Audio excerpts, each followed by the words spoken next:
السلام علیکم۔ آج 26واں روزہ ہے اور آج کی شب 27ویں شب ہے۔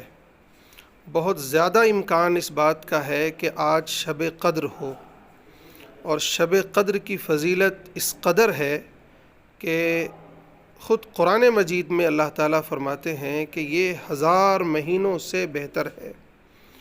پیارے نبی صلی اللہ علیہ وسلم نے فرمایا کہ جو شخص ایمان و احتساب کے ساتھ شب قدر میں اللہ کی عبادت کرے، اس کے پچھلے تمام گناہ معاف کر دیے جاتے ہیں۔ بے شمار فضائل قرآن میں احادیث میں آئے ہوئے ہیں۔